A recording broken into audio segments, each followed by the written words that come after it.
د دې 65 سال د منځونو اوقات حساب لګوي چې په یو ورځ کې په 15 وخته منځونو باندې څومره ټایم لګي زیات نه زیات یو غنټه به په لګي ٹھیک شو زیات لګي یو غنټه سوا غنټه 1.5 غنټه خلاص 65 کال کې ار ورځ یو نیمه غنټه د دې حساب لګوا د دینه 2 میاشتې مزدوري نه جوړیږي 2 میاشتې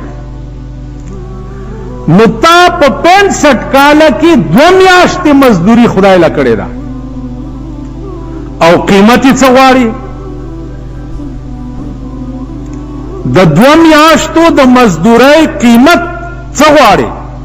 هغه جنت غواړي چې د چا یو کوټه به د ملغلري وي او د هغه یوې کوټې پلنواله باش 5 میله 5 میله او بیا د هغه کوټو اوسیدونکي ښځې یوه ښځه چې هغې ته حوره وي اب دومره حسینه وي چې اویا جوړې به اغوستي او د هغې نه بعد به هم په دې پنډی کې مازغه ښکاري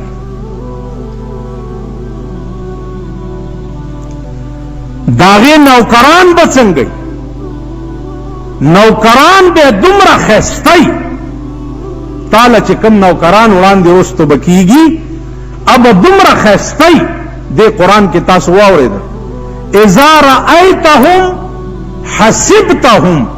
لؤلؤا منثورا الله فرمایي چې ته ورته وګورې نو په دې هلکانو به دې دا ګمان راشي چې دا خو هلکان نه دي چا د ملغلرې نه تار ویستی دی یو د بل د پاسه ټپکیاویږي خادمان د جنت به داسې په کومو لاسونو چې تا ته اوبه خوراک پیش کوي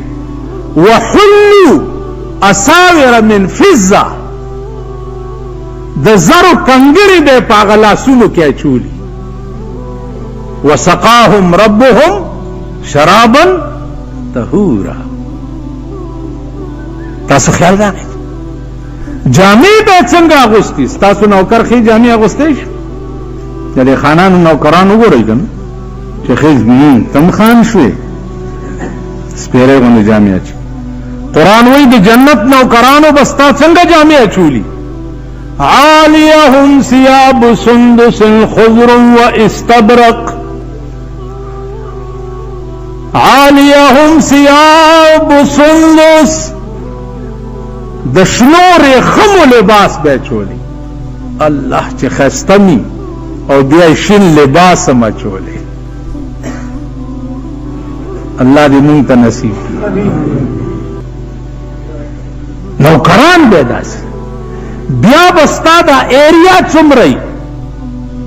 په جنت کې باستا مقام څومره 100 کاله چې په اس مزلو کې نو خپل رقبه به معلومه نه کې چې د جنت کې زما رقبه څومره ده نو د 2 میاشتو په مزدورۍ په 65 کال کې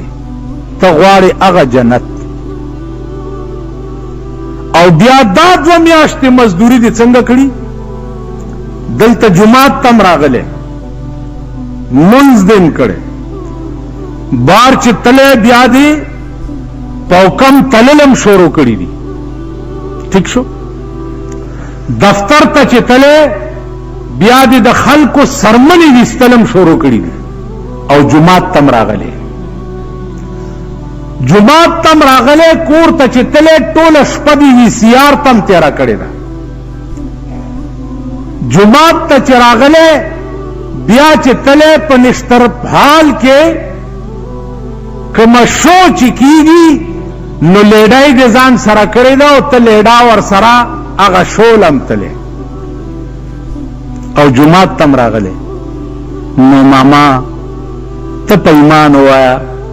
چې دغه منځونه د 2 میاشتو بم په قیامت کې ستا په دې مخ درويشته شي کنه ولی ما مهنت کړې زکه چې دا منځ نو قرآن وی د منځ خاصیت دا ده ان الصلاة تنهى عن الفحشاء والمنکر منځ سره د بدو کارونو نه منع کوي چې ته د جمعات نه بار د بدو نه منع نشوي معلومیږي دا چې منځ تا پسې درويشته منځونه دم داسې دي ماما اوس بکې څه بیا قرآن کریم دا قانون دے قرآن غرض دا نہ دے تراو کی خو زیاد نہ زیاد قرآن اوریدل سنت تی که چاوانه اوریدل نو کافر کیږي نه پی ٹھیک شو جی قرآن قانون دے